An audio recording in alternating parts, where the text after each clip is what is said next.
Olá pessoal, aqui é Bárbara. Quero dar boas-vindas aos novos seguidores do Inglês em Família aqui no Instagram.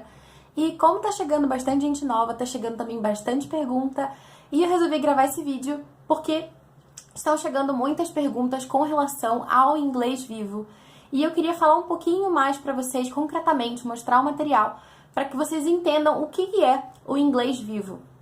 E tenham uma ideia assim mais concreta. Vou mostrar alguns materiais para vocês, tudo isso. Bom, basicamente, para quem não me conhece, eu tenho experiência com o ensino de inglês para crianças, certo? Crianças pequenas, nessa faixa etária da educação infantil. E com base nessa minha experiência, eu comecei também a ensinar o meu filho em casa. Eu tenho um filho que vai fazer 4 anos agora, no dia 29 de março. E eu fui professora dele também na escola e agora a gente faz essa prática de ensino em casa. Então eu resolvi adaptar todo esse conhecimento que eu adquiri com a minha experiência para a realidade do lar e resolvi colocar isso a serviço, me colocar disponível assim para colocar esse material a serviço também de outras famílias que também têm interesse de ensinar inglês em casa para os filhos, porque vocês sabem que a neurociência moderna aponta para as grandes vantagens de ensinar inglês quando as crianças são ainda pequenas. Se você não sabe ainda do que eu tô falando, a gente tem uma live que eu já gravei sobre isso, tá no nosso canal do YouTube, lá no Inglês em Família, que eu falo mais abundantemente sobre isso, dou mais informações a respeito. Mas é muito caro, muitas vezes, a gente pagar um curso de inglês para crianças pequenas. Quando é criança, o pessoal mete a mão, né? Festa de criança é caro, roupa de criança é caro. Isso é um pedacinho de pano, mas é um absurdo. E o curso de inglês para criança também é muito caro. Então, para quem tem mais filhos, é difícil, porque você não vai encontrar um curso que seja, sei lá, menos de R$120 por mês. E se você tem 2 filhos, já são R$240. Isso se você conseguir achar um curso que seja barato, né? E no Inglês em Família, a gente tem planos aí mensais que começam a partir de 25. E um único plano serve para 3, 4, 5, 6, 7, 8, 9, 10 ou mais filhos que você tem, então sai super econômico. Você pode imprimir quantas vezes você quiser o material, enfim, então é bem vantajoso. Mas, enfim, dada essa breve introdução, aqui no nosso Instagram, enfim, com as lives do YouTube, vocês vão ter uma ideia mais clara do nosso método, se vocês quiserem aprofundar mais depois. Eu não quero gastar muito tempo aqui com isso, porque eu tô gravando esse vídeo mais para falar sobre o material em si, mas para que vocês compreendam a ideia do inglês vivo. Toda a nossa filosofia aqui no Inglês em Família é justamente que o ensino, né, ou a aquisição da língua inglesa se dê da forma mais natural e mais divertida possível, assemelhando-se à forma que a gente adquire a nossa língua materna.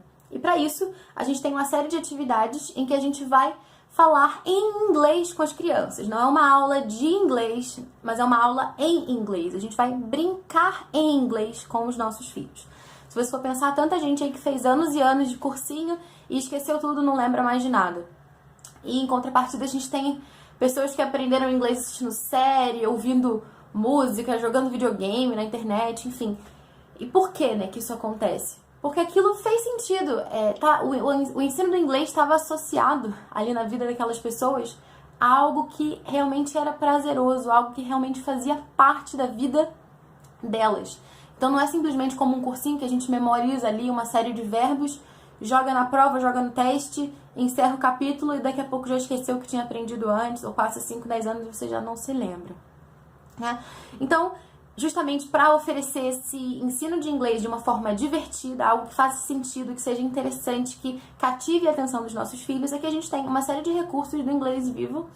E é isso que eu vou mostrar hoje pra vocês. Estou falando rápido porque no GTV só tem 10 minutos. Eu já tô quase chegando aos 5 minutos. Mas vamos lá. Primeiro, queria falar pra vocês que no inglês vivo, fiz uma postagem sobre isso recentemente, a gente introduz o vocabulário com flashcards, né? Que são esses cartõezinhos aqui de imagens. A gente preza para que as ilustrações sejam bonitas, sejam realistas, nada daqueles bonecos cabeçudos, assim, desproporcionais, que não tem nada a ver com a realidade, que subestimam a capacidade intelectual dos nossos filhos. Ilustrações bonitas. E a gente sempre introduz os flashcards 5 a cada quinzena, ou seja, são 10 novas palavras por mês em que a gente foca. Claro que a gente vai falar de outras palavras, mas esse é o foco.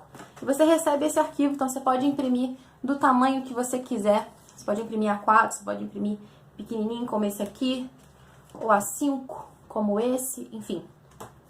E você pode, se você tem mais filhos, às vezes um A4 é melhor, porque você mostra e todo mundo já vê. Ou se você tem um filho só, um pequenininho como esse, é mais econômico, ou como esse aqui.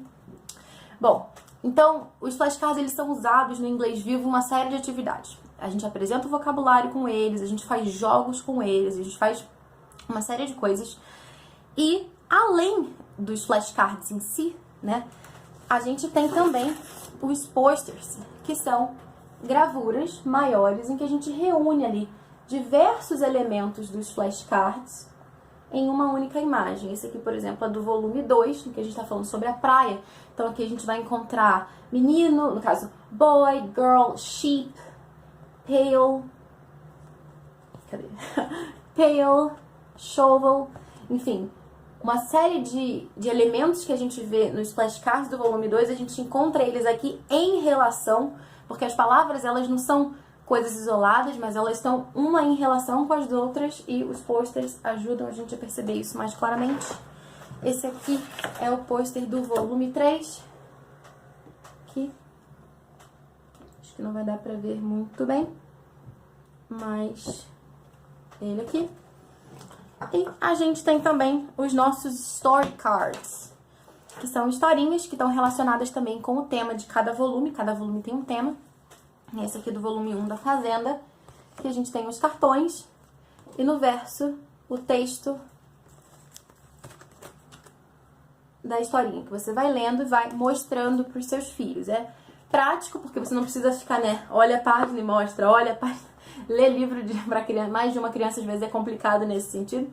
Então aqui você tem o texto na parte de trás e a gravura na parte da frente. E isso é muito bom também, porque as crianças, elas não devem ser expostas às palavras escritas na língua inglesa antes de dominarem a pronúncia dessas palavras, porque senão os sons da língua portuguesa vão atrapalhar. Ela vai ler aquela palavra, ela vai ler aquilo com os sons que ela conhece em português. E aí a gente vai tendo ali aquele famoso e temido sotaque que a gente não quer. A gente quer que seja o mais próximo possível da língua nativa, né? Isso é possível com crianças pequenas, porque as crianças pequenas têm os ouvidos mais sensíveis, então elas conseguem perceber melhor os sons e, consequentemente, elas conseguem produzir aqueles sons com mais perfeição. E, antes que a gente termine o nosso tempo, vou mostrar para vocês também aqui as nossas worksheets, que são as nossas folhinhas de atividades. Bom, o foco do Inglês Vivo não são as folhinhas, tá, pessoal?